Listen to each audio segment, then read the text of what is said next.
दोस्तों हम गार्डनर्स आए दिन पौधे लगाते रहते हैं और इसके लिए हमें पॉट्स की भी ज़रूरत होती है। तो आज हम लगाने वाले हैं कुछ सक्लेंट्स प्लांट, जिनके लिए हम छोटे छोटे क्यूट से प्लांटर बनाने वाले हैं, DIY प्लांटर। क्योंकि हमारे घर से आए दिन इस तरह के डब्बे निकलते रहते हैं और हम इनको फेंक देते हैं कबाड़ में। तो इनको कबाड़ में ना फेंक कर एक खूबसूरत सा DIY बना सकते हैं और इनमें छोटे छोटे पॉट्स में जो प्लांट्स लगते हैं उनको लगा सकते हैं। जैसे कि सक्लेंट प्लांट को छोटे पॉट की ज़रूरत होती है, तो इसीलिए आज हम सक्लेंट को लगाने वाले हैं इन पॉट्स में। तो चलिए दोस्तों दिखाते हैं कि कौन कौन से सक्लेंट को आप छोटे छोटे पॉट में लगा सकते हैं और कैसे आप DIY पॉट्स घर पर ही तैयार कर सकते हैं। बिल्कुल एकदम मजबूत सा प्लांटर बनाएंगे। देखिए हमारे घर पर आए दिन बॉर्नवीटा के डब्बे और हॉर्लिक्स के डब्बे वगैरह रहते हैं। इन कंटेनर्स को आपको फेंकना नहीं है, इनको इस तरह से आप चाकू की सहायता से बीच से कट कर लीजिए और आपका एक कंटेनर से 2 पॉट तैयार हो जाएगा। तो मैं तो कभी भी इन पॉट्स को फेंकती नहीं हूँ, ना ही डस्टबिन में डालती हूँ, ना कबाड़ वाली को देती हूँ। इस तरह से मैं इनको बीच से कट करती हूँ और इसमें प्लांट्स लगा लेती हूँ। अब देखिए कबाड़ को भी हम इतनी खूबसूरती से सजा दें कि वो देखने में बिल्कुल भी कबाड़ ना लगे। इस तरह से हमें इसको डेकोरेट करना है। चाहे तो आप जूट रोप से भी इसको कवर कर सकते हैं या आप इसमें कलर कर सकते हैं। तो यहाँ पर मैंने एशियंस पेंट लिया हुआ है और ये मुझे 50 रुपये में मिला है। आप किसी भी तरह का कलर इसमें लगा सकते हैं जो भी आपको पसंद आए। तो मैंने वाइट कलर से ही इसको कलर कर दिया है। देखिए इस तरह से हमने कलर कर दिया है। अच्छी तरह से कलर करने के बाद इनको सूखने के लिए 1 दिन के लिए हमने छोड़ दिया था, क्योंकि अगर ये गीला रहेगा, सूखा हुआ नहीं रहेगा, इसके ऊपर मिट्टी हम डालेंगे तो फिर वो ख़राब हो जाते हैं। तो इसीलिए हमने इनको अच्छे से सूखने के लिए छोड़ दिया था, बिल्कुल 1 दिन के लिए। दोस्तों इन कंटेनर से जब भी हम पॉट्स बनाते हैं तो बहुत ही मजबूत रहता है। बिल्कुल 2 से 3 साल तक आपके गार्डन में बने रहेंगे अगर इसके ऊपर से अच्छे से आप कलर चढ़ा देते हैं या जूट रोप वगैरह से आप इनमें कोई डिज़ाइन बना सकते हैं। तो इस तरह से हमारा बहुत ही आसानी से पॉट तैयार हो गया था। एक एक करके हमने सारे पॉट्स को कलर कर लिया हुआ था और हमारे 12 से 15 पॉट्स तैयार हो गए थे बीट से कट करने के बाद। देखिए इस तरह से हमारे खूबसूरत से छोटे छोटे क्यूट से प्लांटर्स तैयार हो गए थे और इनको हमने थोड़ी सी ऊन की सहायता से डेकोरेट भी कर दिया था।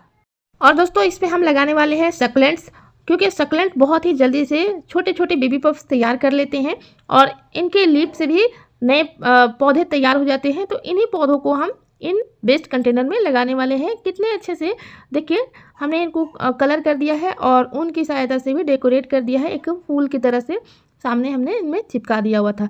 अब इनमें हम मिट्टी फिल करेंगे। तो मिट्टी किस तरह की होनी चाहिए? सक्लेंट की मिट्टी बिल्कुल वेल ड्रेन होनी चाहिए और इस प्लांट को बिल्कुल कम पानी की ज़रूरत होती है। तो ऐसी मिट्टी तैयार करें जो पानी को सोख कर ऑब्जर्व करके भी रखे, लेकिन एकदम वेल ड्रेन मिट्टी होनी चाहिए।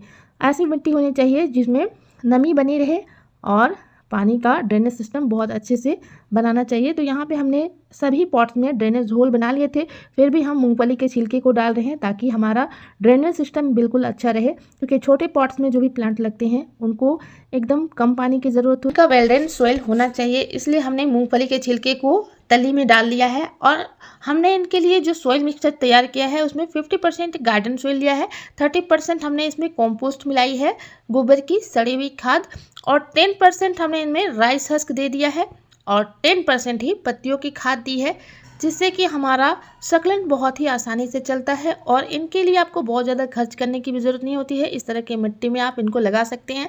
यहाँ पे हमने राख और लकड़ी का कोयला यानी चारकोल भी थोड़ी मात्रा में मिला ली है, साथ ही फंगीसाइड भी हमने यहाँ पर डाल दिया है।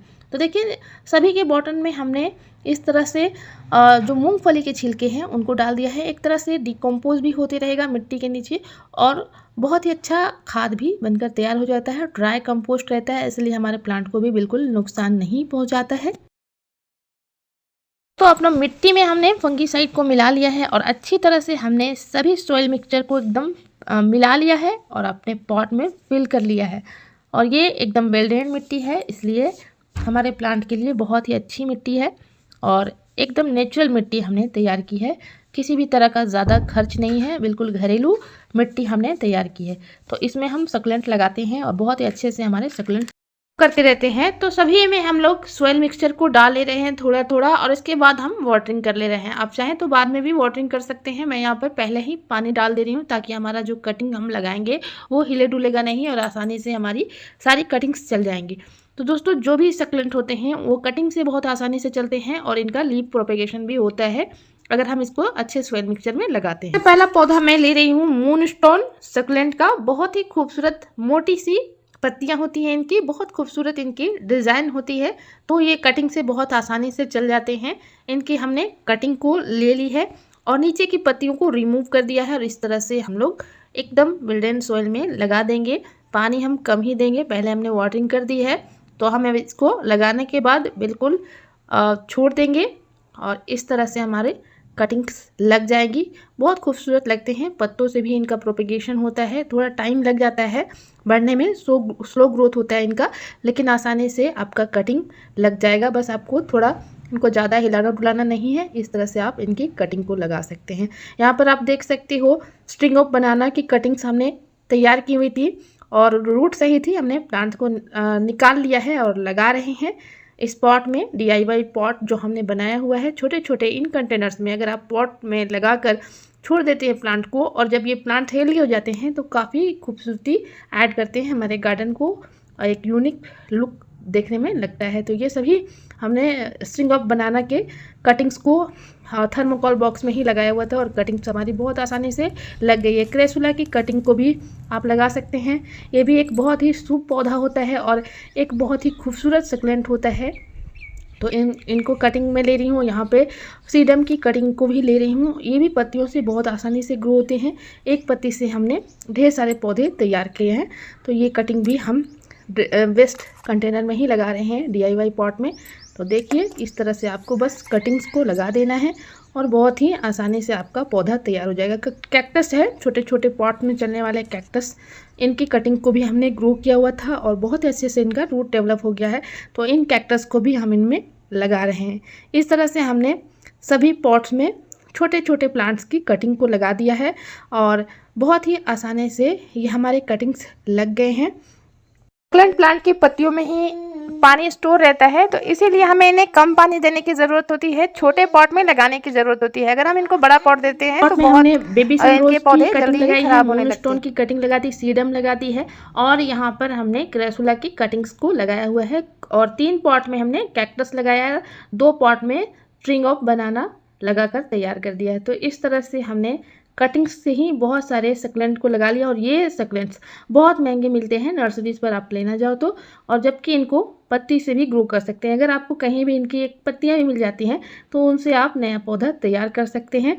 हालांकि सक्लेंट बहुत ज़्यादा महंगे होते हैं और गर्मियों में इनको थोड़ा सा शेडी लोकेशन देना पड़ता है और पानी की खास देखभाल और ख्याल रखना होता है। पानी हम कम मात्रा में ही दे सकते हैं। इसमें देखिए इस तरह से आपको स्प्रे बॉटल से हल्की हल्की वाटरिंग कर देनी है। पत्तियों के ऊपर से वाटरिंग ना करें, जड़ों के आसपास आप हल्की हल्की वाटरिंग कर दें। यहाँ पर मैं फंगिसाइड वाला पानी अपने पौधों पर डाल रही हूँ। पौधा लगाने के बाद आप इस तरह से इनको डाल सकते हैं। तो देखिए इनका लीफ प्रोपेगेशन भी बहुत होता है आसानी से। यहाँ पर देखिए हवर्थिया की पत्ती से ही हमने ग्रो किया हुआ है पौधे को और बहुत ही अच्छे से हमारा नया पौधा तैयार हो गया है। तो इनको भी वेस्ट कंटेनर में लगाने वाले हैं। इस तरह से आपको वेल्डेन सोइल में अपने पत्ती से ग्रो किए हुए इस सक्लेंट को लगा देना है। बस आप इसको रख दें और ये रूट डेवलप कर लेते हैं। बहुत ज़्यादा गहराई में इनको नहीं लगाना होता है, आसानी से ये प्लांट्स आपके गार्डन में चलते रहते हैं। बहुत कम पानी इनको दीजिए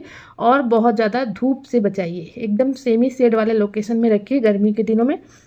और इसमें आप कैल्शियम वाली खाद महीने में 1 बार भी दे देते हैं तो आपका ये सक्लेंट बहुत अच्छे से चलता है। मैं इसमें अंडे के छिलके से बना हुआ फर्टिलाइज़र डालती रहती हूँ और 1 महीने में अगर 1 बार भी आप इसमें खाद दे देते हैं तो भी काफ़ी होता है। सक्लेंट को कैल्शियम वाली खाद की ज़रूरत होती है। तो यहाँ पे हम सभी प्लांट्स में डाल रहे हैं, थोड़ी थोड़ी मात्रा में ही हमें इनको डालना होता है। और ये हमारा DIY पॉट में सारे कैक्टस और सक्लेंट्स लगकर तैयार हो गए हैं। तो दोस्तों आपको वीडियो अच्छी लगी हो, इन्फॉर्मेटिव लगी हो तो वीडियो को लाइक करना ना भूलिएगा। दोस्तों अगर चैनल पे नए हैं तो सब्सक्राइब करें और वीडियो पसंद आई तो हाइप भी दे दीजिएगा। और आप सभी का बहुत बहुत धन्यवाद हमारे साथ अंत तक वीडियो में जुड़े रहने के लिए। मिलते हैं गार्डनिंग से रिलेटेड ऐसी ही वीडियो में, तब तक के लिए bye, take care, keep gardening and happy gardening.